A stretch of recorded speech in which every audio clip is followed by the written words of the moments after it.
Здраво на сите. Јас сум Вилијам. Ова е вториот од серија на настани поврзани со AI, кои се залагаат за етичка употреба на AI и на AI алатки, организирани во соработка со USAID, IREX и Умно МК. Темата за која што сите сме тука вечерва, ќе споделиме 7 AI бизнес идеи кои може да ги започнете уште од утре, како да прв клиент, како да ја валидирате идејата, дали е потребна инвестиција и тим. Заедно со мене вечерва тука се Петар Ниновски, CEO на Brainstar, фаундер на Next факултетот и НУ, првиот коледж за средношколци во Македонија, како и Александар Чомински, екстерен соработник на Brainstar. Без да должам, би му предал збор на Петар да не ги сподели првите неколку идеи. Добро вечер од мене, Вил. Фала ти, Александар, фала што не се приклучи и навистина сум изненаден дека имаме толкав број, веќе 260 присутни. Ние те пувавме негде околу 150-200, бидејќи знам дека се прослави и ние се почнуваме негде од ноември да си правиме прослави, меѓутоа навистина ми е драго дека ве гледам во овој број. Од друга страна па и се надевав дека ќе има толкав број, бидејќи ова е тема која е доста актуелна. Периодов сите ја следиме и сите сме возбудени, некои можеби од нас исплашени со тоа што е тоа што може да се случи понатаму. Сега, ако само ја погледнеме стапката на промена и стапката на појавување на нови модели, нови технологии, нови алатки, не изгледа дека е близко границата на тоа што е возможно. И пак ако веруваме дека границата не е близко, а јас верувам дека не е близко на летвичката што може да се направи, само ако ја направиме проект, ако ја проектираме оваа состојба во иднина, значи кој е рейтот на кој се создава, колку алатки нови се создаваат, со која брзина се зголемува моќта на оваа алатка, само да ја пресликаме, да не викаме дека ќе се зголеми тој рейтот, најверојатно ќе се зголеми, само да ја пресликаме во наредниве месеци, години, лесно е да сватиме дека алатките и агентите ќе стануваат подобри, помокни и ќе ни стануваат буквално дел од нашето секојдневие, не само на работа, туку и надвор од работа. Моето име е Петар Ниновски, заедно со моите колеги, пријатели Вил и Алек, денеска ќе поразговараме за 7 бизнес идеи кои можеме да ги започнеме прилично едноставно во 2025 година. Меѓутоа би сакал да го започнам овој мастер-клас со ветување. Тоа ветување го направив и на социјалните медиуми. Ветувам дека ќе се заменеме инспирирани со неколку бизнес идеи од тука. Тоа ми е првото ветување. Другото ми е верување дека барем 1% од присутните, дури и помалку дури неколку бизнеси да излезат тука, ама се надевам типом на 1% од присутните дека ќе започнат буквално од утре да градат некој стартап или веќе имаат започнато, па може на крај да ни споделат на што работат. Штом сме тука денеска, предпоставувам дека верувате дека вештачката интелигенција е иднината и затоа ќе прескокнам на образложување зашто јас мислам дека во е иднината, бидејќи така ги започнувавме у претходниве година и пол настаните со некои проекции дека ќе биде иднината, дури и ние не бевме сигурни во која насока. Нормално дека не бевме сигурни во која насока ќе се движи. Меѓутоа веќе е јасно, прескокнувам таа тема да образложувам дека е иднината, бидејќи јасно ни е дека тоа ќе се случува. Меѓутоа би сакал да се фокусираме на едно друго прашање. Прашањето е штом веќе знаеме дека тоа е иднината, што правиме во врска со тоа? Мислам дека ова е клучното прашање и ве советувам да си го запишете ова прашање, да си го залепите дали на работна маса или да си го залепите на огледало во тоалет. Штом веќе знаеме дека тоа е иднината, што правиме во врска со таа информација, што правиме во врска со тоа? И треба да размислиме на две работи.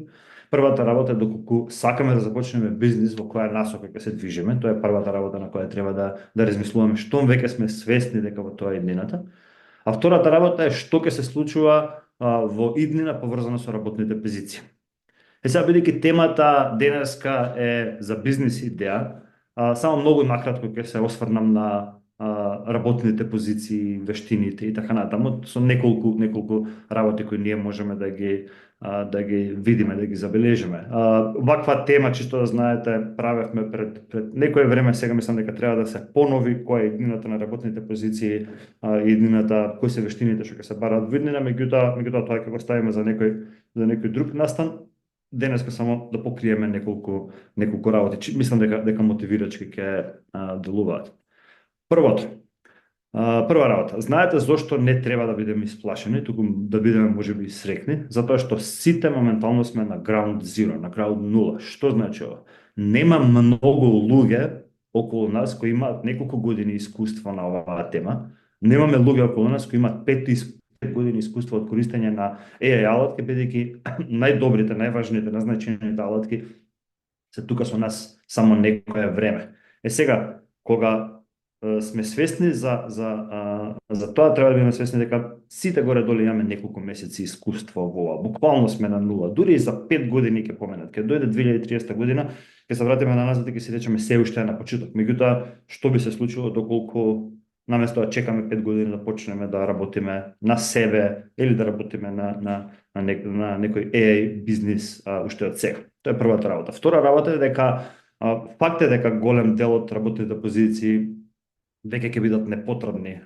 До пред некое време зборувавме дека нареднива година-две, тоа беше 2022-2023, разговаравме дека нареднива година-две, се извинам, тоа што ќе се случи е дека ќе се автоматизираат таскови, односно ќе се елиминираат таскови од една работна позиција, меѓутоа веќе е очигледно дека ќе се заменат и цели работни позиции, затоа треба да почнеме да учиме алатки, треба да почнеме да посетуваме академии за маркетинг, за дизајн, за програмирање, било каква програма во која што има вклучено користење на AI алатки. Трета работа.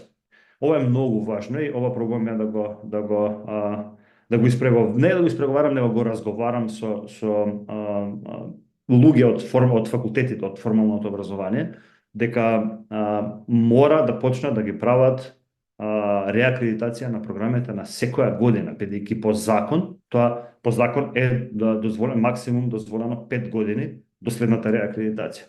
Меѓутоа, прво и тука би се заблагодарам на тимот на Next, на факултетот наш, дека они реши од претходната година дека реакредитација ќе прават на секоја година. Бидејќи со факултетите не може да најдам заеднички јазик, ги советувам студентите да пробаат да се изборат кај своите професори, мислам дека ќе дојдат до некој заеднички договор, бидејќи програмите мора да почнат да се реакредитираат редовно, да се реакредитираат на една година наместо на 5 години.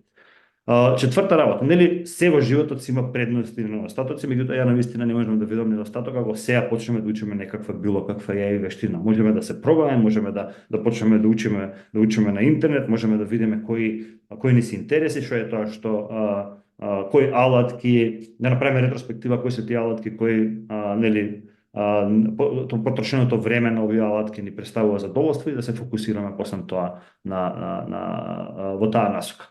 И уште една работа, поделена е на две работи, ќе ја направиме, сега ќе се случи разлика помеѓу едни и други таленти, и разликата помеѓу едни и други таленти, според мене, најмногу ќе се гледа во, нели, ако сме, не знам, програмер, маркетер, дизајнер, дата сайентист, мора да станеме премиум, хеви корисник на AI алатки. Тука ќе се направи првата разлика. И втората разлика според мене, што е многу важно сега, треба да почне да се изучуваат работи како soft skills, problem solving skills, освен техничките вештини треба да почнат да се изучуваат и овие вештини. Така да тука ќе застанам со делот на вештини и работни позиции, ветувам дека ќе направиме наредната година. Јануари не веруваме, меѓутоа можеби февруари да направиме еден мастер-клас токму на оваа тема. Сега, доколку сакаме да започнеме бизнис, добро е да предвидиме во која насока ќе се движат работите во иднина. Нели, предвидиме, самиот збор предвидиме нема некако нели не можеме да се подпреме на предвидиме, меѓутоа тоа што можеме да го направиме или тоа што до сега мене ми помагало кога пробувам да предвидам што ќе се случи во иднина и се враќам наназад историски, гледам во периодите кои има овакви големи промени, што можеме да очекуваме после таа голема промена. Зборам за овие рапиден период на рапиден технолошки развој. Се на претходниот мастер-клас направивме ретроспектива кои се тие големи промени, што се случувало после тие промени за еден век назад. Сега да не трошиме време на тоа, бидејќи можеби има луѓе кои се тука, кои били на претходниот мастер-клас, па да не им биде досадно, јас ќе го замолам Вилијам само да го сподели линкот од видеото до присутните од претходниот мастер-клас и да пишеш која минута зборуваме за нели што се случува во претходниве 100 години. Денеска би сакал само да се фокусирам на кои се промените што се случиле, кои се оние рапиден развој на технологија во последниве 35-40 години, да пробаме да го анализираме тој дел, да стигнеме до 2025 година, да видиме кои се можните проекции понатаму, бидејќи па идеите три јас што ќе ги споделам за многу кратко ќе бидат поттикнати од фала ти Вилијам, ќе бидат поттикнати од овие некои многу рани сигнали што што успевам да ги видам сега во момент. Така да ќе уклучам таблет за да пробам да ви нацртам. И ведете ми само дека нема да видам принт скринот мојата уметност сега што ќе ја нацртам на интернет. Како што реков, ајде да пробаме се вратиме наназад некои 35-40 години. Ова сега што ќе го нацртам чисто знаете дека е доста упростено, доста стилизирано да кажам, така да нема да влегуваме во секој детали, меѓутоа мислам дека ќе биде доволно за да си направиме некоја ретроспектива и да пробаме да направиме некоја предикција што би се случувало понатаму. Ќе почнеме од 90-ти години.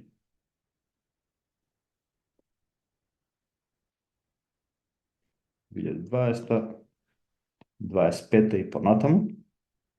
Сега, ајде да се вратиме наназад низ годините да видиме што се оние главни работи, главни пронајдоци, главни оние рапидни технолошки достигнувања што се случувале низ годините, да пробаме да направиме некоја ретроспектива декада по декада. Значи тука не се случуваат две големи работи. Првата работа е софтвер, ама оној софтвер се сеќавате на CD, оние што се сеќаваат, и друг проједок кој го менува светот рапидно е персоналниот компјутер, персонал компјутер. Ако пробаме да видиме што се случува во овие 10 години, во оваа декада се случуваат неколку работи, меѓутоа во првиот дел од оваа декада се случува интернет. Нормално имаме интернет и претходно, меѓутоа тука доаѓа интернет за широка употреба и веб 2.0. Меѓутоа тука негде почиња па да се развиваат и понаваму се развиваат се две работи. Првото е social media, ќе ги пишувам на скратено. Social media, другото е као early smartphone почнува да се појава. Мислам дека early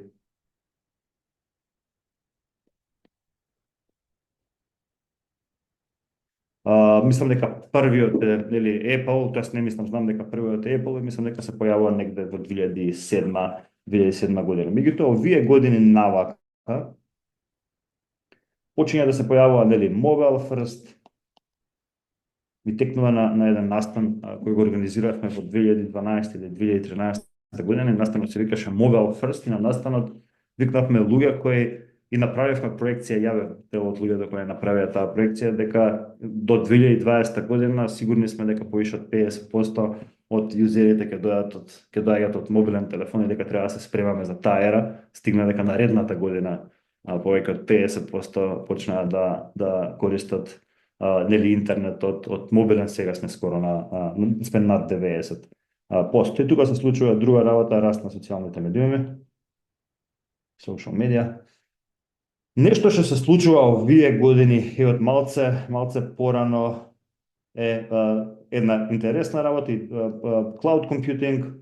Ако да се бидеме сосема точни, cloud computer, мислам дека првиот како SaaS бизнис е Salesforce и се јавува дури пред 2000 години, 90 и некоја година, меѓутоа се уште користењето на SaaS продукти не било во толку значено и тука се појавуваат неколку работи негде после 2010 година.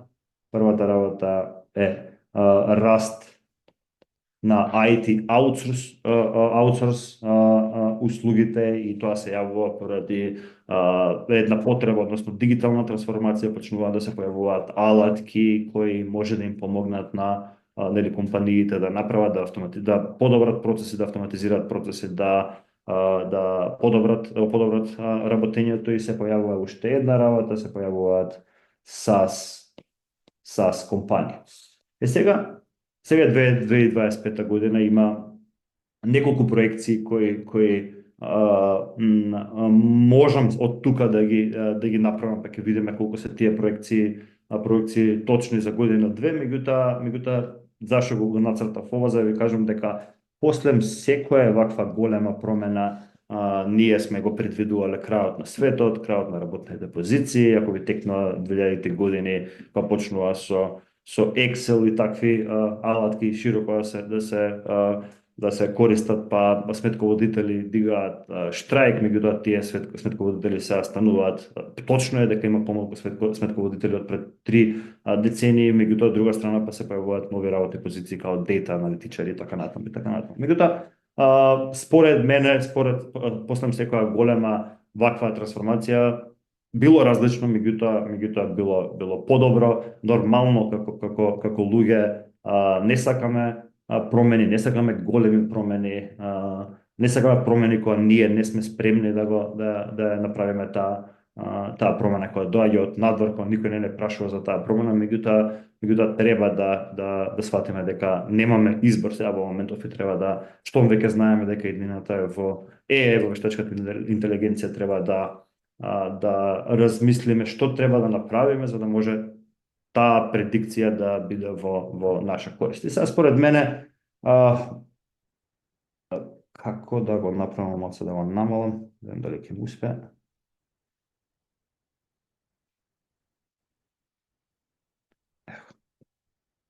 Според мене што може да се случи понавака од тука натаму, мислам дека од тука наваму ќе почне да се појавуваат, иако нема сега во голем број или воопшто нема, да се појавуваат AI consultancy implementation компании, значи дури мислам дека е премногу голем облог тоа да го кажам, меѓутоа дека дел од IT компаниите, IT аутсорс компаниите што ги знаеме сега ќе отидат, ќе направат switch кон AI transformation, ако претходно IT аутсорс поддржувало дигитална трансформација, AI consultancy and implementation, значи implementation плюс consultancy е нешто што секако ќе се случува, дозволете ми да ви кажам зошто за кратко. Тука мислам дека ќе се движат работите во две насоки. Едната насока е нели AI agents, AI tools. Меѓутоа другата насока што е многу интересна, што се уште има некои рани сигнали дека ќе се случува. Ако знаете, ова го научив пред некоја година, да е casual games, особено оние игри кои произведуваат компании кои произведуваат casual games, мислам дека Crazy Labs беше кај нас најголемата, има една од битола Extreme Labs. Овие нели игри кои се произведуваат брзо и се најчесто за мобилен нели игри и бизнис моделот е ако проже, прават голем број на игри и се надеваат дека некоја клив ќе стане популарна и ќе ги врати трошоците и плюс ќе направи профит за сите претходно пропаднати игри. Една од многу е таа што ќе стигне до многу милиони гледаности, една од многу е таа што нели им носи пари на компаниите. Мислам дека тука ќе се појави, ние ја нарековме, дури купив неколку домеини на таа тема, ја нарековме AI Factory, индивидуалци или мали тимови кои рапидно ќе произведуваат AI tools и ќе ги пласираат на пазар и ќе инвестираат време за раст само во оние кои имаат раст, кои што може да забржат ран раст, а останатите нели ќе нема да продолжат да ги развиваат и ќе се фокусираат на други идеи, така да една некоја моја предикција доколку има некоја студио која прави некои вакви работи, ја би бил многу среќен да некако го поддржам, дали преку инвестиција или преку таленти да го поддржам тој AI фактор. Сега уште една работа што пред да отидам со идеите, уште една работа што според мене е важно да ја знаеме од каде се овие нели сите предикции, ако се вратиме не знам 19-та година, 20-та, 21-та, 22-та, 21-та, ако видиме во една просечна компанија, зборам за една просечна модерна компанија, ние ќе влеземе во таа категорија на компанија како Brainstar, не зборам за некоја хай-тек компанија, таму нормално е дека се користат. Тоа сме ги во некоја нормална просечна технолошки прилично развиена компанија, да речеме 80% или 70% од компаниите. Ако ги разгледаме тие компании низ годините, ќе забележиме дека низ годините нели колкав број на алатки се користеле во компанија, 0, претпоставам тука почиња да се користи некоја. Сега користиме ние некои 3 алатки, на скел ги користиме, мислам дека наредна година ќе користиме 60 алатки, после таа година ќе користиме многу повеќе од тоа. Мислам дека сега секој вработен во организацијата ќе користи по 6-7 различни алатки и кои ќе му помагаат во нели извршување на секојдневните работи. Ако го видиме овој раст колкав е, поради овој раст што ви го покажувам тука, ќе се појават бизнис и консултанси бизниси, бидејќи некој ќе треба да ги обслужи овие компании, односно некој ќе треба да им помогне на овие компании да ја направат таа AI трансформација со цел компаниите да си останат фокусирани на тоа што им е примарен бизнис, а ова што им е исто така важен, меѓутоа не примарен бизнис, да го аутсорсираат на AI implementation и AI consultancy компанија. Така да ова е отприлика тоа што сакав да ви го нацртам и сега идеме на идеите. Можам ова не го гледам само моја уметност дека не е многу разбирлива, меѓутоа можам подоцна да ви ја нацртам уште еднаш и да ви испратам така на мејл. Сега може да почнеме со првата бизнис идеја. Значи првиот бизнис кој би сакал да ви го презентирам е токму AI Consultancy and Implementation Company. Така да после секоја идеја ќе пробаме да направиме некаква структура, да пробам да ви испичирам зашто таа идеја мислам дека ќе функционира, зашто колкав тим ќе биде потребно, како да стигнеме до првите клиенти и така натаму.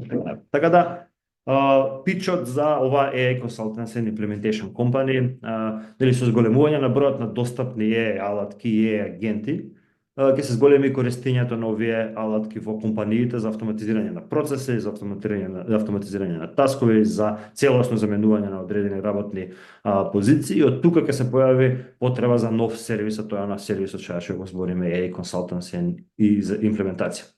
Сега, ваквите компании ќе прават, каков би бил процесот, ваквите компании ќе прават анализа на процесите и во зависност од работата на компанијата, индустријата, приоритетите на компанијата, клиент, зборам, од потребите и од потребите ќе се имплементираат алатки агенти низ компанијата. Сектор по сектор, работна позиција по работна позиција ќе се имплементираат вакви сервиси. Како што се појави се извинам, зголемената потреба од IT аутсорс компании поради дигиталната трансформација во изминативе 15 на години, така ќе се појави потребата и за AI Consultancy и Implementation компании. Како што кажав пак, не можам да се обложам дека ќе има дел од компаниите, IT аутсорс компаниите кои ќе се свичнат на AI Consultancy, меѓутоа очекувам некоја таква компанија да се јави. Сега, бидејќи во моментот во Македонија ја не знам, може би има, подсетете ме, пишете ме на мејл ако има таква компанија, меѓутоа не сум сигурен дека има компанија која работи само сервис за AI имплементација и AI consultancy. Меѓутоа, бидејќи нема или е во мал број, може да направиме за една година да се преслушаме да видиме дали овие проекции се остваруваат. Оној што ќе одлучи да направи ваква компанија би имало, според мене, огромна конкурентска предност доколку се одлучи да опфати некој ниш, дури да не иде broad. Да опфати ниш како, например, AI Consultancy and Implementation за edu business, AI Consultancy and Implementation за фармацевски компании и така натаму. Пичот ќе биде многу едноставно, дека можеме 10x да направиме, да зголемиме аутпутот на компанијата. Сега, кој е бизнис моделот? Тука не мора многу да трошиме време, бидејќи бизнис моделот би бил сличен како IT, како другите услуги, како IT аутсорс компаниите, ќе се наплаќа за анализа за имплементација, ќе се наплаќа за анализа, извинете, ќе се наплаќа за имплементација, за итерација и за одржување. И сега разликата според мене што ќе се појави е, ако дадеме добра услуга, тоа значи дека можеме соработката со компанијата клиент да трае вечно, бидејќи во наредниве 10 години сигурно многу ќе се подобрува технологијата, ќе се прават нови алатки, подобри алатки, ќе се бара константна итерација на процесите. Значи тоа ќе биде never ending процес ако сакаме да стануваме поефикасни бидејќи можноста ќе биде нели ќе се појавува нова можност за подобрување на процесите година за година. И сега како да ја валидираме идејата, тоа е следната точка. Едноставно да дигнеме на лендинг страна и да пробаме да продадеме. Од тим според мене се потребни, не знам, програмери, Python девелопери, се потребни добри проектни менаџери, луѓе кои ќе работат со дејта и луѓе со познавање на бизнис, процеси, лин методологија и така натаму. Доколку во публика има наши студенти, им препорачувам да се слушнат и имаат желба да започнат нешто вакво, им препорачувам да се слушнат со Јана од Partnership, за да направи групи и да поврзе студенти со студенти, меѓутоа доколку некој од надвор сака да започне ваков бизнис, да ја реализира оваа идеја, именно стасуваат луѓе, нека ни се обрати нас, ви гарантирам дека ќе направиме тимот со ништата од студенти. Доколку некој или некоја компанија е решена да влезе all-in во идејава, решена да инвестира пари, би сакал да можеби да поразговараме за, не знам, можно вклучување мое во компанијата, дали како инвеститор или с поддршка со луѓе, со таленти и така натаму. Следната точка е како да дојдеме до првите 10 или до првите 1000 клиенти. Во нашиот случај, во случајот на овој бизнис, не ни се потребни ниту 10 клиенти, мислам дека доволен почеток е со 3-4 добри клиенти. А како да стигнеме до нив, мислам дека на почетокот, нели на долгрок ќе треба да градиме бренд, ќе треба да градиме, да споделуваме успешни приказни од претходни имплементации и така натаму, тоа ќе функционира секако, меѓутоа на почетокот треба да почнеме, претпоставувам, за првите неколку клиенти да почнеме со градење на мрежа на LinkedIn и со cold calling, cold email, мислам дека со email маркетинг, ако сакаме малце да го скелнеме растот на почеток, да го скалираме растот на почеток, ќе ни помогнат добри маркетери и дизајнери за да ни изработат одличен бренд. Мислам дека добра работа што можеме да ја направиме, да организираме вакви мастер класи за компании, мислам дека се пријавуваат за да можеме да стигнеме до клиенти, можеме да направиме презентација пред коморите, атрактивна е тема да ги побараме, не знам, МАСИТ, Стопанската комора на Македонија и така натаму, така да мислам дека има шанси да се стигне брзо до клиенти. Така да тоа е првата идеја што би сакал јас да ја споделам. Дете ми само секунда, ќе продолжам со втората.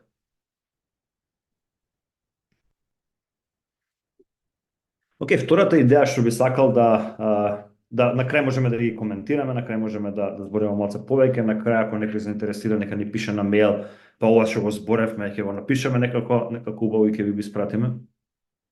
Меѓутоа навистина мислам дека има огромна можност. Алек денеска што ќе ни презентира идеја, некако пробувам да му влијам да отвори, да започне он таква компанија, па ја да бидам некако вклучен. Не би водел уште една сервисна компанија, морам да бидам искрен, сервисна компанија е многу тежок бизнис за работење, меѓутоа би бил некако вклучен, не толку директно во ваков бизнис. Не значи дека не е добар бизнис, значи дека според мене е добар бизнис, меѓутоа не е за мене во оваа фаза. Следната идеја, исто така прилично едноставна идеја за лансирање. Сега, пред да ви го испичирам идејата, да видиме пак едни многу рани индикатори на што се случува поврзано со технологија. Ако се вратиме наназад, не знам, SaaS бизнисите стануваат популарни, атрактивни 2012-2013, уште еден бум пик имаат 2020-2021 поради COVID, тука станува дептен ход во последните 15 години.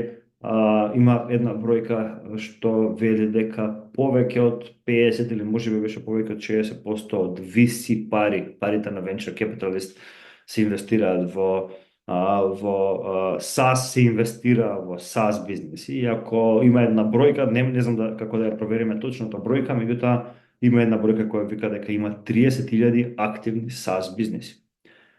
И тоа е голема бројка. Меѓутоа, ова е мојата проекција. Мојата проекција е дека ако биле потребни 25 години за да се создадат 30.000 SaaS бизнеси, ќе бидат потребни 3 месеци за да се создадат 30.000 AI агенти кои ќе функционираат. Значи, рейтот, пейсот со кој ќе се градат нови алатки, ќе се лансираат на пазар, бидејќи идеја моментално времето од идеја до имплементација е многу скратено, ќе биде огромно. И сега ќе се појават еден голем пул на нови AI алатки и AI агенти, дел од нив што нема да функционираат, меѓутоа дел од нив добри што нема да функционираат само заради тоа што ќе биде многу отежнат go-to-market стратегијата, односно ќе бидат многу отежнат go-to-market стратегијата, затоа што, како што кажав, немаме производство на ист број на алатки во 3 месеци, колку што имало претходно во 20 години SaaS алатки. Тоа значи ќе се појави голема конкуренција. Поради таа голема конкуренција, според мене се појавува потреба уште од еден добар сервисен бизнес, а тоа е маркетинг, дигитална агенција за AI бизнеси, што ќе биде фокусирана само за AI бизнеси. Ова маркетинг агенција за AI, маркетинг агенција која ќе дава сервиси на AI бизнеси, ќе биде создадена, ќе биде не класична маркетинг агенција, меѓутоа ќе биде маркетинг агенција создадена од програмери, Python девелопери, Python програмери, дизајнери, исто така и можеби проектни менаџери, сите кои користат многу AI алатки. Бидејќи ќе се создадат, како што кажав, толку AI tools во 3 месеци колку што во претходните 25 години SaaS алатки, ќе се појави потреба за диференцијација или за промоција нови алатки за да стигнат до маркет. Ќе биде многу потешко од претходно да се отиде, нели, go to market да се земе голем бизнес, ако не биде тоа добро поддржано со некоја маркетинг агенција. Сега ова маркетинг агенција би нуделе услуги и сервиси како, не знам, growth marketing, би нуделе сервиси како SEO. Зашто SEO е важно? И тоа не само SEO за search engine, туку и за search за LLM, затоа што поради големиот рейт на производство на вакви алатки, ако фатиме еден одреден ниш и ако добро котираме како во SEO, поделот на SEO, како во тој ниш може да победиме на долг. Сега, кој би бил бизнес моделот на ваквата агенција? Според мене можеме да се фокусираме на две работи. Првата е за алатки и агенти,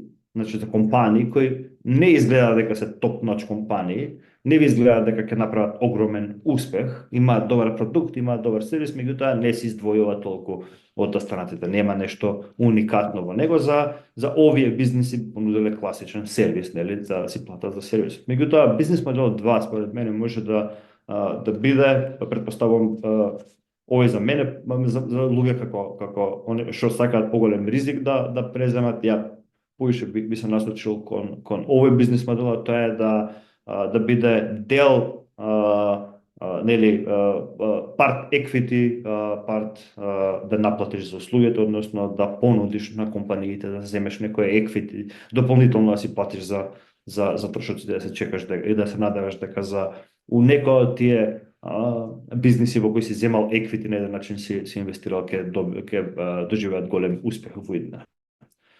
Значи тоа е бизнес модел. Каков тим е потребен?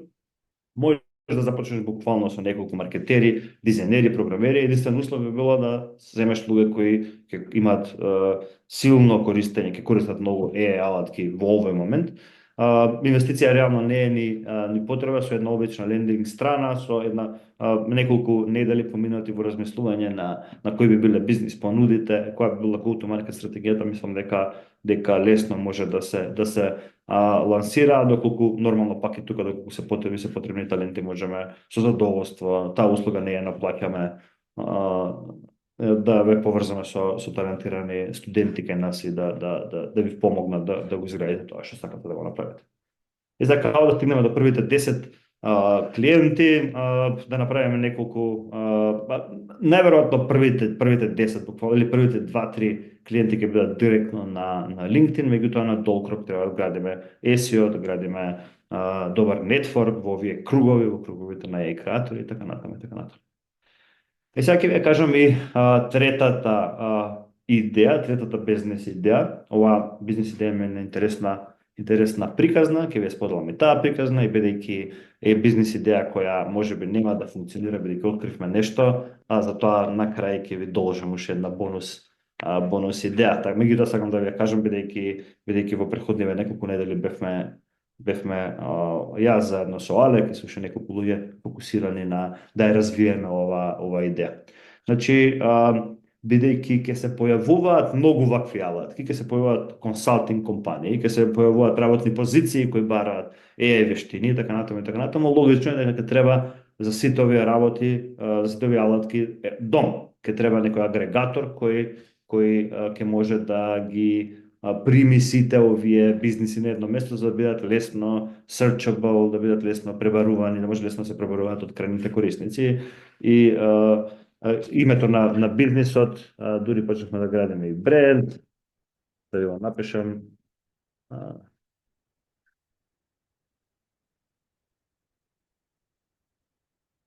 Wave.ai почнавме да го градиме, ова позади што го гледате што мислевме да изградиме, сакавме да изградиме нели агрегатор кој ќе има место категории за AI, алатки кои ќе бидат поделени во хоризонтални и во вертикални категории, под вертикални категории подразбирам AI алатки во одредена индустрија, да речеме AI за едукативни бизниси, AI за дигитални агенции, а под хоризонтални збораме AI алатки за пишување код, AI алатки за SEO, AI алатки и така натаму.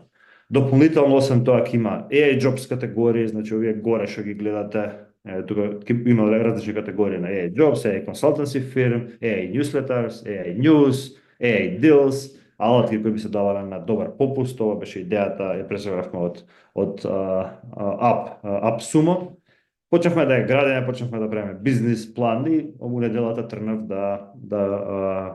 по инвестиција, решив да инвестирам мои 20.000 евра, дополнително најдовме, договоривме 4 наши многу добри студенти, двајца од академијата, двајца од факултетот, студенти беа програмери и UX дизајнери кои требаше да започнеме да ја градиме бизнис идејава. Свативме дека ако сакаме да направиме добар бизнис, ќе треба да инвестираме доста пари на почетокот, затоа решивме да земеме инвестиција, доста пари затоа што се плашевме дека некој ќе ја забележи идејата и брзо ќе ископира, зашто требаше брз да биде скелот и почнавме да го градиме. Сега отидов во неделата, оваа недела буквално за први пат отидов во Битола кај мој пријател, веќе човек што ми инвестирано во мој бизнис претходно во Brainstar, за му испрезентирам идејата. Меѓутоа, пред да ви кажам што се случи, да ви кажам са кој е бизнис моделот, каков тим е потребен и така натаму.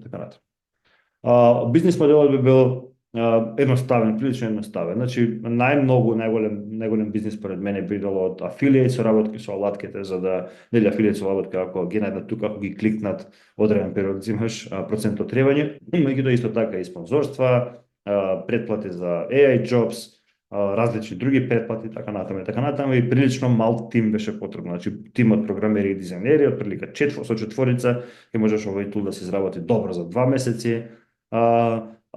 Дури договоривме и SEO агенција, сакавме да го сорсираме другиот дел од услугите и бевме сигурни дека ќе изградиме бизнис кој може да носи 20-30 милиони ревењу за 2-3 години, дека ќе имаме по 40-50 милиони милиони посети на страните ако изградиме добро SEO, видовме простор, видовме дека никој не е котиран на одредени keywords почињаат да се барат и се вратам на приказната. Најдовме адвајзор, најдовме добри адвајзор, све беше како што треба. И не успеавме да најдеме нели, по првите неколку недели се договоривме да најдеме начин како да ја убиеме идејата. Тоа беше да не почнуваме, некако не најдовме начин како да ја убиеме, сега дека отидов во Битола и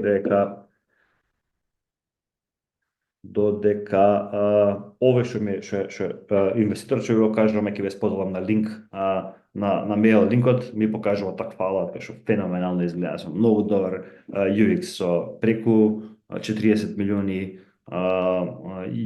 посетители месечно, со преку 1,5 милиони луѓе во ньюслетер и така натаму. Така натаму и му пишувам на Алек 3 солзи ми капна, ќе ти кажам кога дојам во Скопје што се случи така да всушност оваа идеја која ние сакавме 2-3 недели потрошивме во размислување бизнис идеи, мислам бизнис планови и така натаму, не успеавме да ја или реализираме затоа што таква друга алатка што многу добро си имаше завршена работата веќе постоеше на пазар.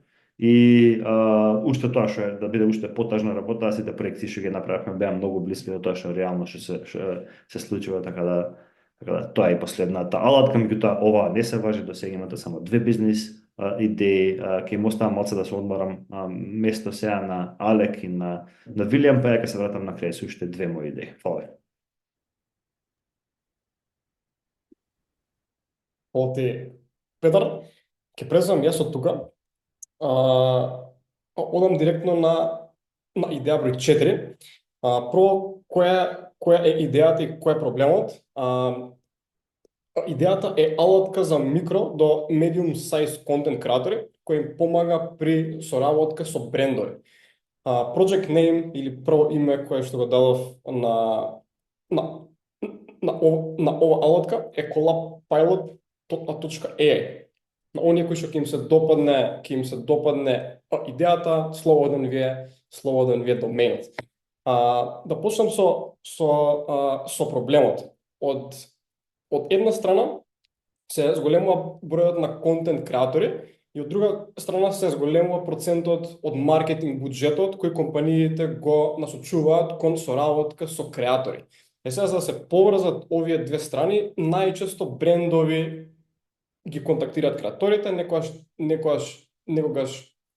и обратно, меѓутоа процесот понатаму е секогаш ист. Им даваат понуда, бараат метрики и така натаму. И од тука се ствараат неколку мануелни таскови за креаторот кои што не се поврзани со креирање на содржина, од типот на тој креатор треба да го истражи брендот кој што му пристапил, треба да ги собере податоците и метриките од сите платформи на кои што е активен, да врати назад на мејлот на брендот, back and forth комуникација и така натаму. Сега, зошто да не направиме алатка која е AI-powered, која драстично ќе го намали времето кое креаторот го посветува на овие 3 работи. Со ова фичер број 1 на таа алатка би било да може креаторот да ги поврзе платформите на кои што е активен, дали е тоа TikTok, Instagram, YouTube, не е ни важно, и од тука натаму да може со еден клик секогаш да добие up-to-date бројки во еден репорт кој што ќе биде во PDF или во некој друг визуелен формат, меѓутоа со еден клик да има спремен репорт кога преговара и го споделува со брендови. Фичер број 2 да може на овој тул автоматски да му даде на креаторот summary за кој бренд го контактира со сите socials на тој бренд, претходни соработки со кој имал тој бренд и така натаму, за да свати креаторот кој е брендот кој што го контактира без да треба мануелно да го истражи на сите платформи. И фичер број 3, зошто не би можела ова алатка да напише прв драфт мејл за тој креатор? нема да го прати мейл автоматски, туку да има прв драфт кој што креаторот ќе може потоа да го едитира, да не започнува од нула. И овој тул да биде истрениран да пишува во тонот на креаторот, да биде истрениран преку содржина од тој креатор, дали се подкасти, видеа, некој друг тип на содржина.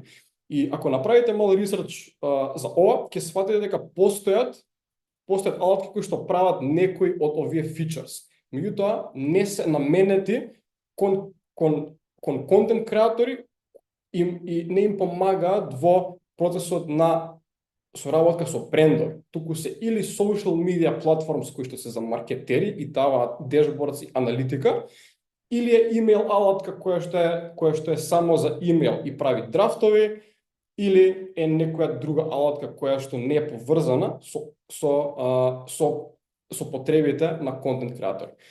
Од тука кој би бил бизнис моделот или како би можеле да ја монетизираме ова алатка? Првото што ми текнало е секако monthly subscription, односно месечна претплата. Меѓутоа, втор модел може да биде pay per use, односно за креаторите кои што имаат поредко со работи. За да валидираме оваа идеја, тоа што може да го направиме е во разговор со контент креатори да дознаеме кој е моменталниот процес, како праќаат метрики до брендови, дали запишување на мейловите користат алатки, колку време одзема тој бекенд for едитирање на мейлови, префрлање, колку време им зема ресерч за брендот кој што им пристапил. И да дознаеме од нив, од прва рака. Од друга страна можеме да направиме ресерч на Google, дали со некој алатка од типот на SEMrush, од типот на SimilarWeb, Google Trends и така натаму, да видиме колку трафик има за киворди кои што се поврзани со ова што ние сакаме да го направиме. Дали се гуглаат тие термини. И од друга страна може да видиме слични алатки кои што имаат некој од овие фичерс кои што ние сакаме да ги ставиме во една алатка, колку совраќај добиваат тие платформи на месечно ниво. Исто можеме да видиме со SEMrush. Во однос на тим и инвестиција, претпоставам би ни биле потребни 3 луѓе со различни вештини. Еден бекенд програмер со искуство во API интеграции, за да можеме да ги поврзаме сите платформи, со искуство во AI и во обработка на податоци. Еден UX дизајнер, поможност со искуство во SaaS продукти и еден маркетер и еден човек кој што ќе знае маркетинг и продажба за да ги совира клиентите. Сега како до првите неколку клиенти или како до 1000 клиенти, прилично лесно може да стигнеме до креаторите преку базата на Influencers Club. Минатиот мастер-клас ни беше со Никола Соколов, кофаундер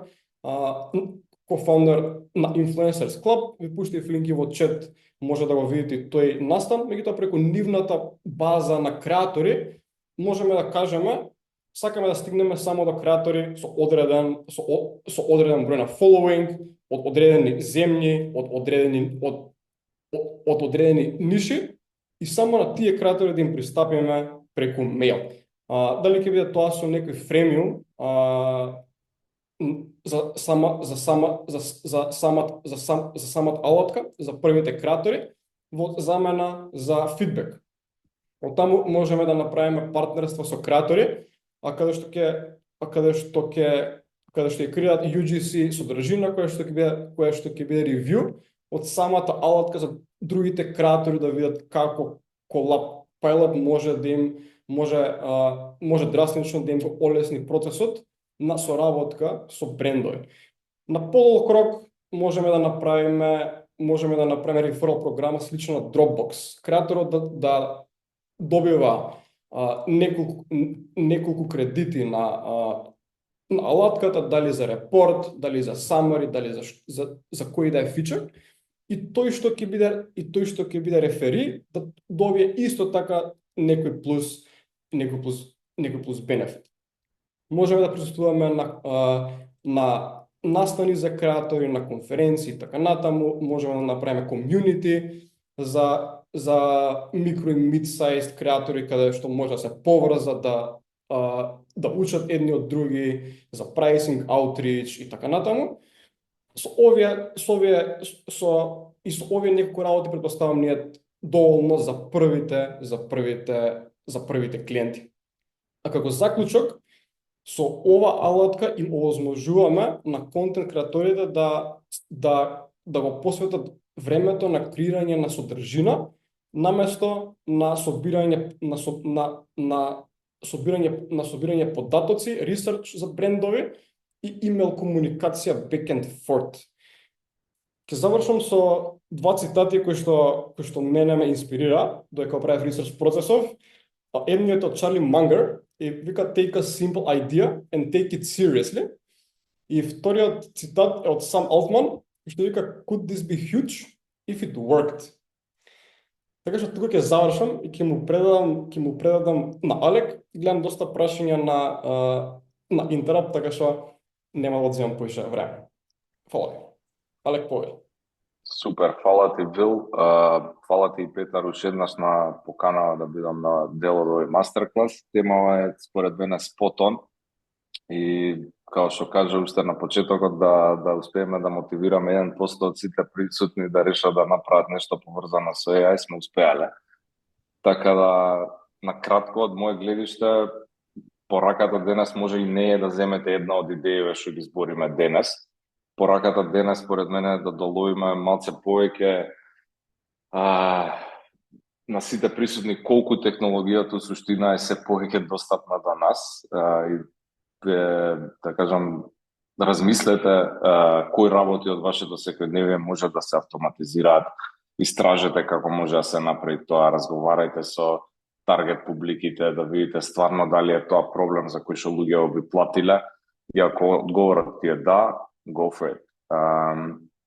Инаку, стварно го делам мислењето со Петар дека технологија се повеќе ќе станува, односно се поретко ќе биде bottleneck за тоа што сакаме да направиме, туку проблемот ќе се во go to market и како го маркетирате продуктот.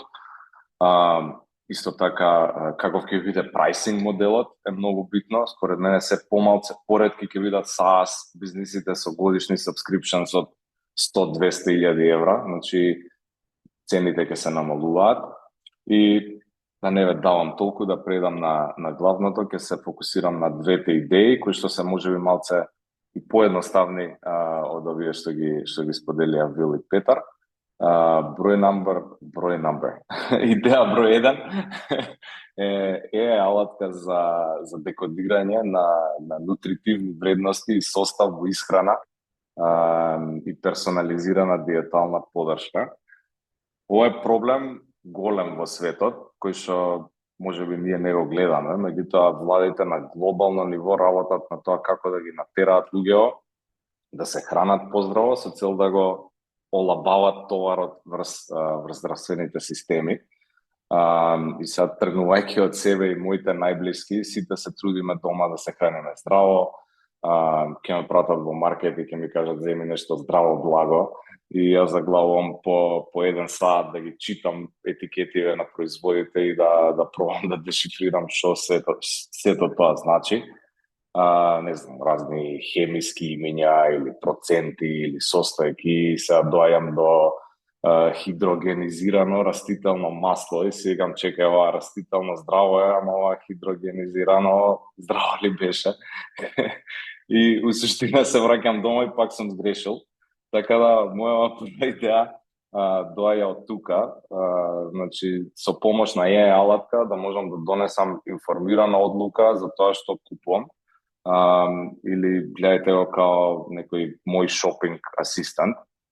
И сега како функционира, одиш во маркет, си ги зимаш, не знам, житарките, не се замарам да читам дали има шекер, нема шекер, или какав шекер, си го сликам составот директно со алатката, си работи во позадина AI компонентата и за неколку секунди ти кажува дека малтодекстирин е вид на шекер и натриум бензонат е конзерванс.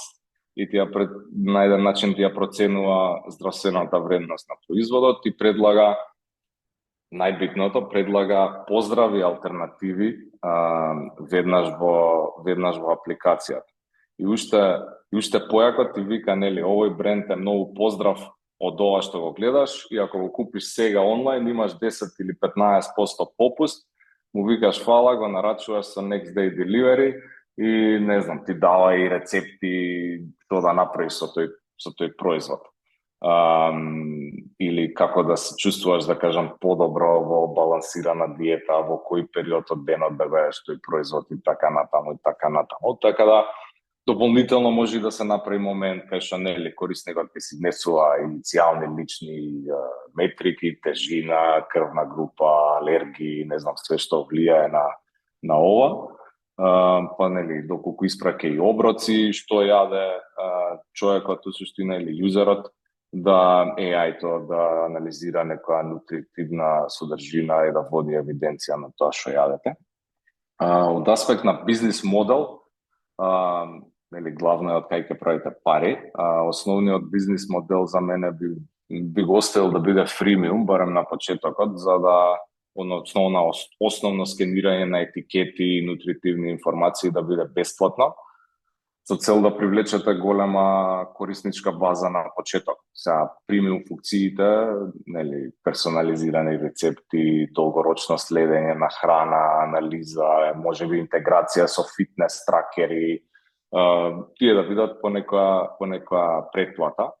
Меѓутоа главната заработка тука би ја направил со афилијет, со работка со продавници здрава храна или брендови за здрава храна или фитнес центри.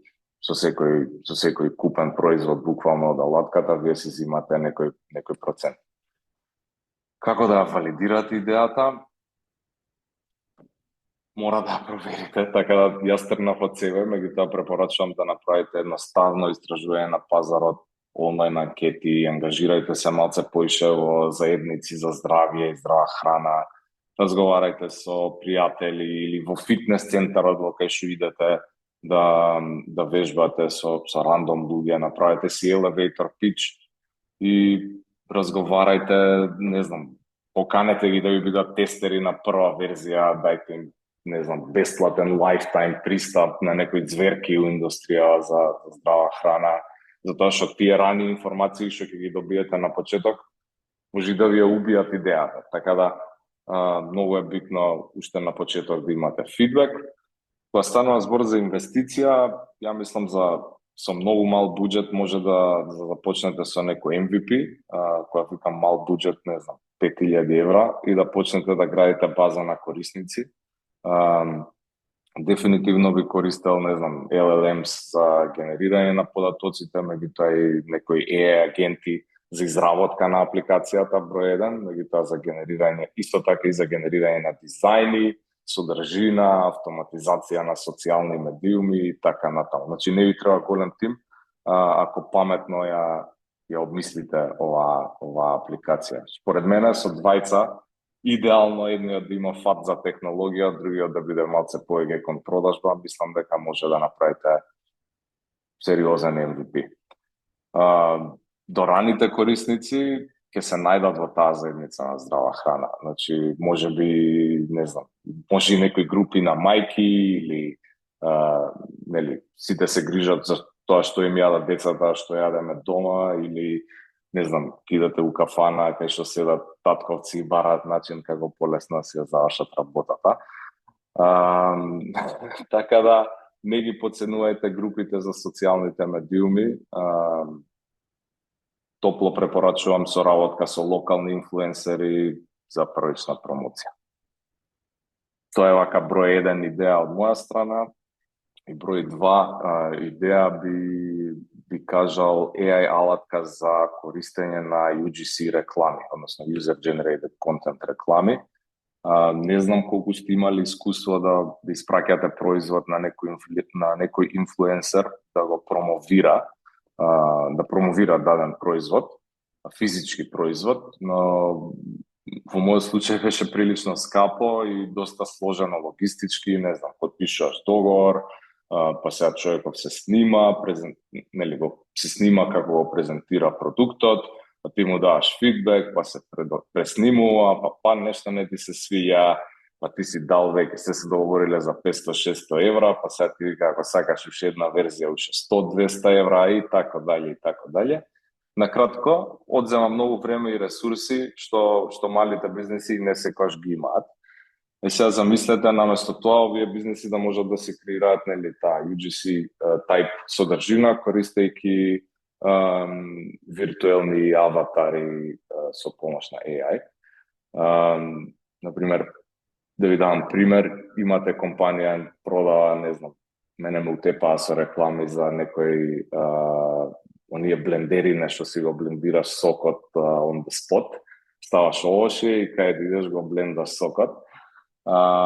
Наместо да ги испраќате блендериве на бројни инфлуенсери, тие можат едноставно да си постават, не знам, 3D модел од блендерот на платформата, се избираат виртуелен аватар што се начин усогласува со нивната целна публика. На овој случај може аватар со мускули, така да AI агентот генерира разни видеа и слики во стил на user generated content, го прикажува блендерот како се користи у реални сценарија, не знам, во кола како го блендате или на планинарење или на йога или во канцеларија, како и да е. И сега замислите вие да ја контролирате цела скрипта, сценарио, па дури и јазикот на кој што зборат уствари овие аватари. На крајот клиентот ја прегледува одобрената содржина, бира од 5-6 верзии, исто така во зависност од си бирате и како формат, нели, дали на TikTok, Insta, на YouTube и буквално блендерот се појавува во рацете на виртуелниот инфлуенсер, буквално без никакво праќање на производот, сложени снимања и е веројатно 5 до 10 пати поевтино. Од бизнес модел, subscription, за да генерираат содржина, пак ќе кажам, јас пак би сакал да го преземам ризикот и да идам и со афилиет, со секој продаден производ од таа реклама да се добие некој процент, или ти си взимаш провизија, како би ја валидирали идејата, повторно доближете се до целниот пазар, веќе и постојат вакви слични алатки, предвидете како перформираат тие, најдете може начин како да се диференцирате од нив, односно како да станете да воведете нешто уникатно во сето тоа, поврзете се со собственици на мали бизнеси, маркетинг менаџери, маркетинг агенции, буквално видете дали се заинтересирани да ги намалат трошоците за ова и да постигнат скалабилитет со решение како ова. Инвестиција пак не би идел со повеќе од 5000 евра. Мислам дека клучот е да се фокусирате на основната технологија, tech stackот, односно large language model инфраструктурата и AI агентите кои што ќе ви го генерираат тој user generated content. Може ќе треба да вклучите и програмер кој што разбира малце повеќе за API, интеграции и така дале, меѓутоа може да му понудите и процент од бизнисот. Значи не мора тоа да биде во пари, да кажам. Идеално да дојдете до некоја функционална платформа за да можете да направите демо, за да стигнете до првите клиенти. Сега замислите колку е powerful да идете кај некој кој што има мал бизнис и го прави овој блендер, а ти веќе си му направил видео и му викаш, му се појаваш на состанок и му го покажуваш видеото.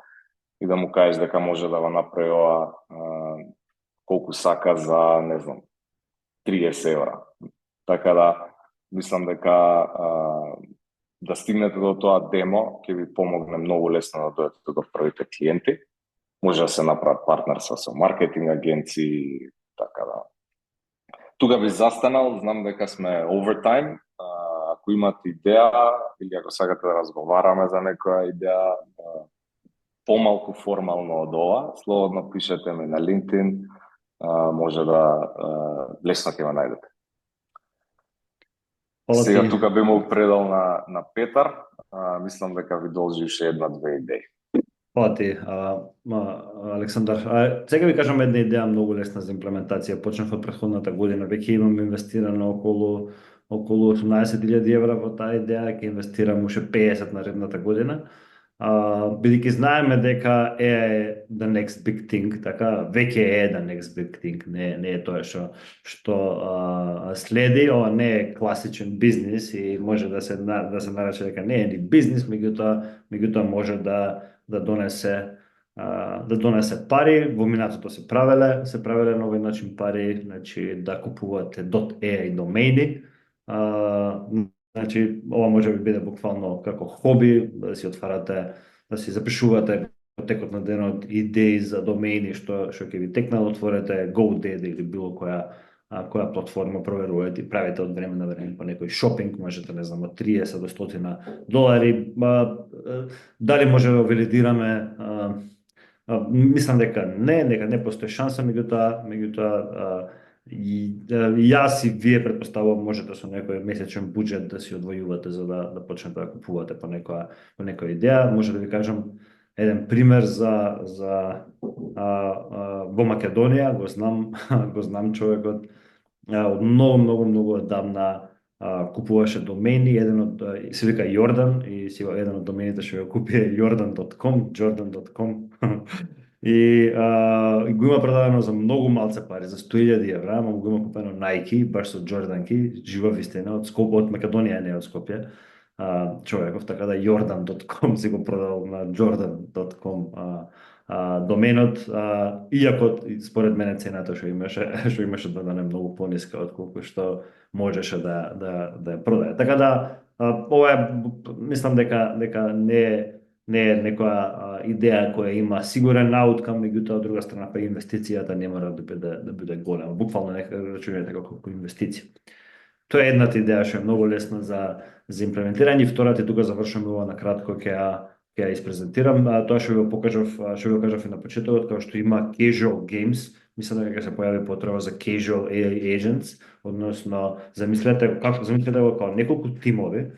Ја доколку би го правил со тимови од студенти од кај нас. Неколку тимови се состануваме еднаш месечно и договараме до крај на месец какви агенти ќе работиме. Тие агенти ќе ги работиме и ќе ги пласираме на пазар.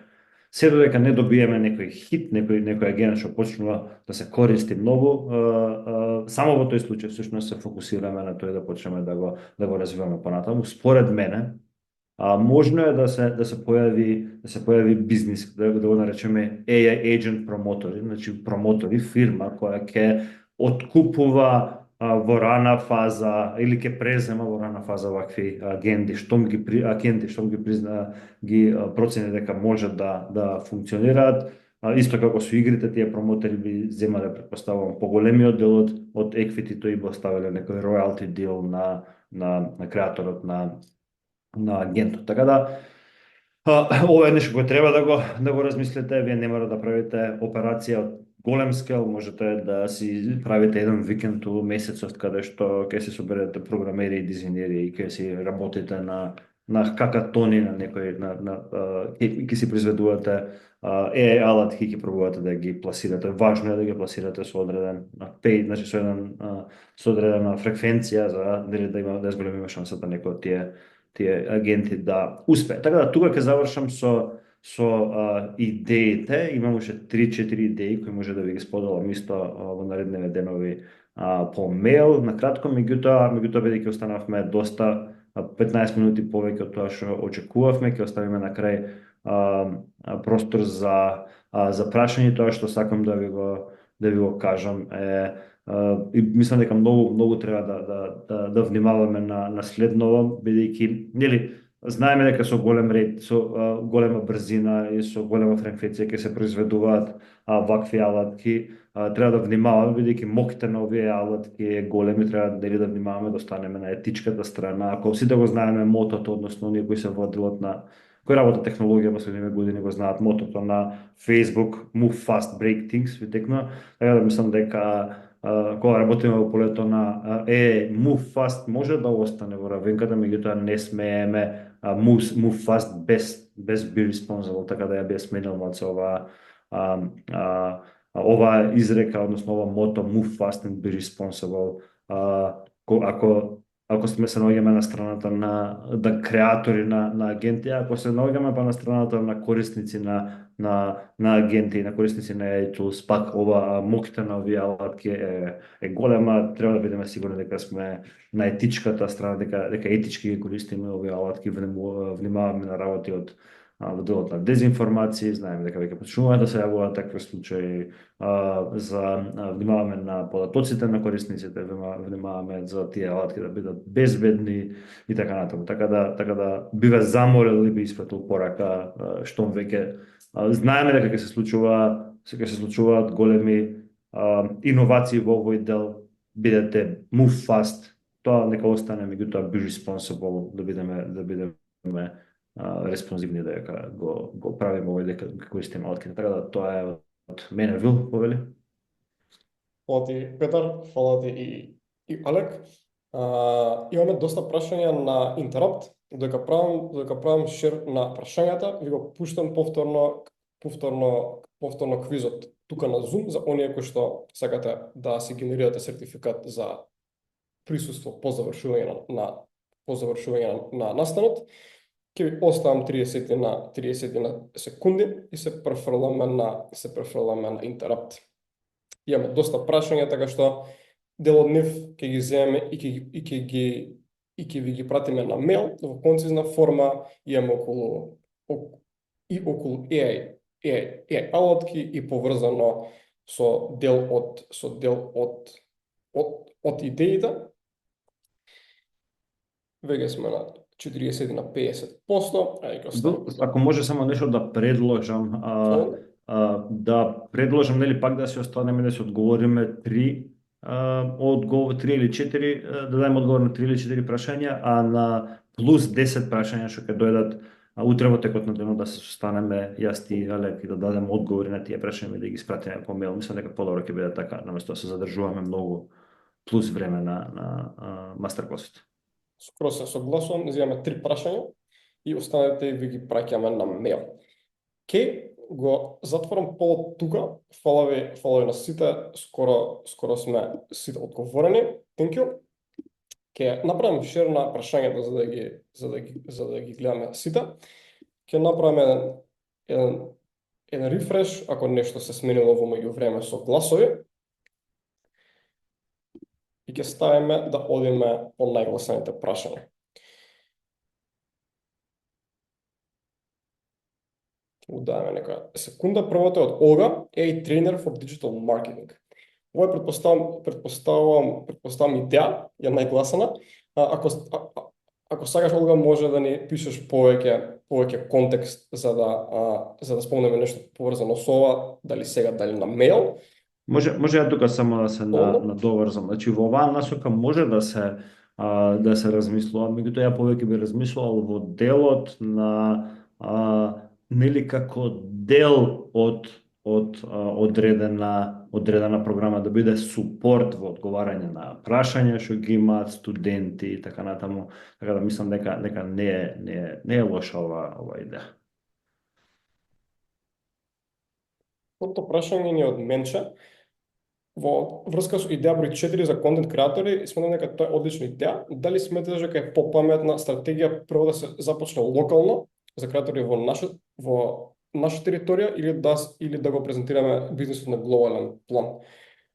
Ќе започнам јас по Петар и Алек, надоврзете се слободно. секогаш можеме да почнеме локално за да ја валидираме идејата, меѓутоа не гледам пречка, зошто? Ако имаме база на креатори, зошто не би истестирал at scale? И зошто не би се откако ќе ја валидираме идејата, зошто не би скалирале доста брзо и со email outreach, што не кошта многу, и сега со AI можеме да правиме да правиме персонализиран outreach at scale за секој креатор посебно на нивниот јазик дури. Ако се прашувате дали ова е возможно, видете го претходниот мастерклас кој што го правевме со Никола Соколов, баш тоа и го прават и ни презентираше алатка за ова. Дури можеме да кажеме на кои контент креатори сакаме да им се обратиме, од кој земји на нивниот јазик, и да видиме дали ова алатка повеќе работи за микрокреатори, дали за mid-size креатори, дали од одредена ниша, и побрзо да истестираме за кој тип на креатори е најсоодветна оваа алатка. Така што секогаш можеме да почнеме локално, ама и поради изборот на контент креатор и поради тоа колкав скил имаме кај нас, не би се ограничувал тука да ја развијам идејата и да потршам неколку месеци кај нас локално или повеќе од недела две. Веднаш би одел на поголема база. Ја било, ако ми дозволиш, ја би се надоврзал на ова прашање. Според мене одлуката, се согласувам со твојот предлог, мислам дека треба да биде одлуката да веднаш да почнеме надвор, нормално да не ги забораваме нашите инфлуенсери, бидејќи кај нас има добри квалитетни инфлуенсери, меѓутоа немаме доволно пазар за изградиме ваков бизнис. Ваквиот бизнис размислете го као 5 евра subscription или 10 евра subscription, не да ги фатиме сите инфлуенсери во Македонија, нема да можеме да направиме бизнис, затоа препорака би било веднаш интернационално. Ке одговорам на следното прашање, јас сум фронтенд девелопер и го немам на сениорско искуство, значи дали може да започнам бизнис, некаков бизнис поврзано со е, нормално, според мене ова би бил советот. 3 работи според мене треба да направи оне што го поставува ова прашање. Значи прва работа, почни заедно со технологијата фронтенд, која технологија да изучиш, почни паралелно да работиш и на AI вештини и на AI алатки, и дополнително почни со soft skills, тоа што го кажав и претходно. И тоа што треба да го направите, не мора сами да започнувате бизнис. Зашо размислуваме во насока дека треба сами да започнеме бизнис? Ако сме джуниор, можеме да најдеме да направиме тим, дали од повеќе джуниори или плюс некој сениор во тим. Ако сме се уште студенти, можеме да се обратиме на наши ментори, на наши професори, можеме да се поврзаме со други студенти. Ако сакаш да те поврзаме, ако си наш студент, тој кажав, обрати се кај Јана, ако не си наш студент, ако сакаш да те поврзаме со некои наши студенти, слободно обрати се, мислам дека можеме да ти помогнеме во тоа. Океј. Следното прашање е од Марија, како да се вклучи AI во помош на часови во училиште? Ова е многу добро прашање, Марија. Прашање во кое многу активно размислуваме, бидејќи свесни сме дека во делот на училиштето особено сме заинтересирани да поддржиме и да работиме со средните училишта, не само во Македонија, туку на светско ниво се работи за процеси кои не се доволно ефикасни, наместо наставниците, професорите да го посветуваат времето кај што има најголема вредност има кога го посветуваат времето во учење, во работење со децата, со средношколците, наместо да го посветуваат времето на тоа, они го посветуваат на се останато, освен на учење, на администрација и така натаму.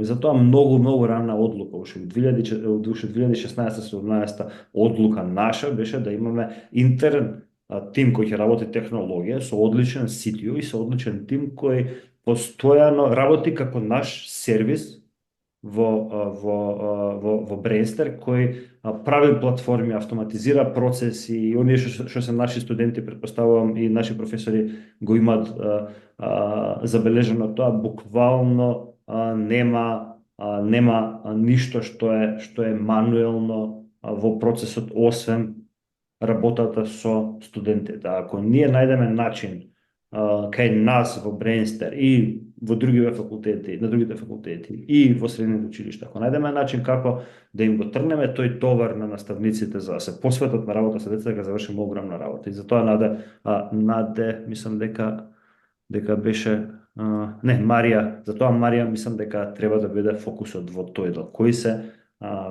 активностите кои не носат никаква вредност, се вика тоа non-value added activities, кои се активностите што не носат вредност, да се тргнат од палетата на активности што треба да ги завршува професорот, за да може да го фокусира времето таму кај што дава вредност. Тие се нарекуваат оние value added activities, така да натаму би се насочил Марија. Се надам дека ти да малце поопширен одговор, меѓутоа кога се размислува на алатки во училишта, треба да се размислува во тој дел, треба малце теоретски, малце поголемата слика да се земе пред, да се видат кои се проблемите сега, кои се проблемите во иднина, да речеме еден од проблемите што во иднина би се случило, особено во средните училишта, меѓутоа и меѓутоа најмногу во средните училишта, дека се помалку и помалку ќе има луѓе кои се заинтересирани да работат таа работа, така да како остаруваат, се пензионираат добрите професори, така ќе настанува проблем. Веќе во соработка со средните училишта го увидуваме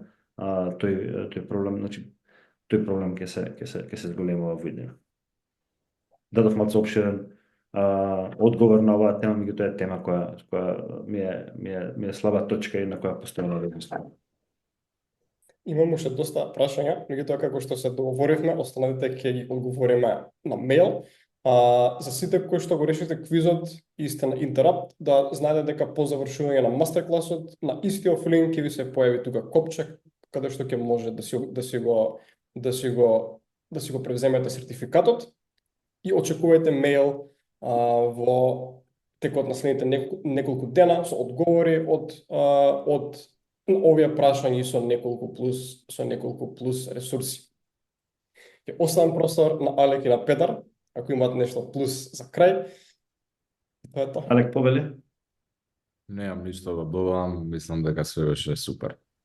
Од мене само благодарам за интересот. Вилијам, Алек, ти благодарам. Ви благодарам многу што веќе 9 типол не фати што одвоевте време за овој мастер клас и ви благодарам на сите, се гледаме во некоја наредна прилика. Чао. Чао.